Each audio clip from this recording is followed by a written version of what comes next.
کئی ایک ایسے اعمال ہیں جن کو کرنے کی وجہ سے جنت کے 8 دروازے کھلتے ہیں۔ الحمدللہ وحدہ والصلاة والسلام علی من لا نبی بعد اما بعد۔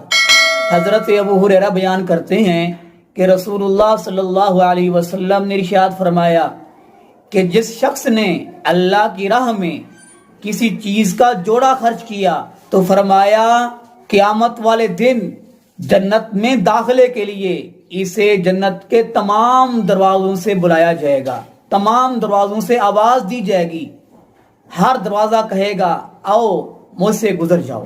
دوستو بھائیو، کئی ایک ایسے اعمال ہیں جن کو کرنے کی وجہ سے جنت کے 8 دروازے کھلتے ہیں۔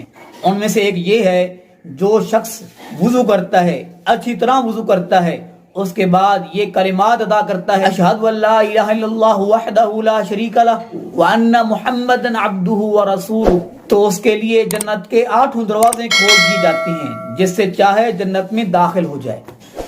رسول اللہ صلی اللہ علیہ وسلم نے نیک عورت، پاک دامن عورت، خاوند کی فرما بردار عورت کی فضیلت بیان فرمائی ہے۔ حضرت ابو ہریرہ بیان کرتے ہیں کہ رسول اللہ صلی اللہ علیہ وسلم نے فرمایا جو عورت ان 4 کاموں کی پابندی کرتی ہے اسے جنت کے 8 دروازوں سے بلایا جائے گا، اس کے لیے جنت کے 8 دروازے کھول دیے جاتے ہیں، جس سے چاہے جنت میں داخل ہو جائے۔ اور وہ کون کون سے کام ہیں؟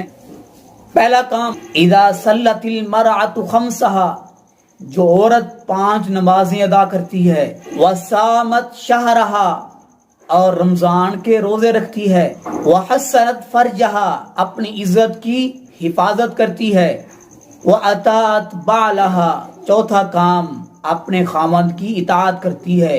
جو عورت یہ 4 کام کرتی ہے اس کے لیے جنت کے 8 دروازے کھول دیے جاتے ہیں، جس سے چاہے جنت میں داخل ہو جائے۔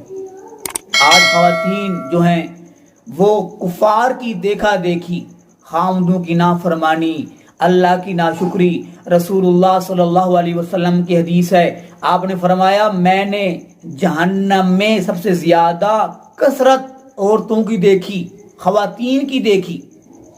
میری مائیں بہنیں غور فرمائیے، آپ سے پوچھا گیا اللہ کے رسول آپ نے ہمیں کیوں دیکھا، ہماری کیا وجہ ہے، ہمارے کیا گناہ ہیں؟ آپ نے فرمایا تم لعن طعن کرتی ہو اور زیادہ ناشکری کرتی ہو۔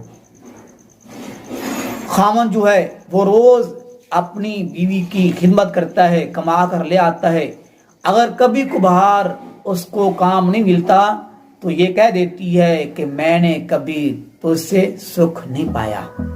تو اس لیے ان خواتین کو آپ نے دیکھا کہ ان کی کثرت جہنم میں جل رہی تھی، سڑ رہی تھی۔ اللہ پاک محفوظ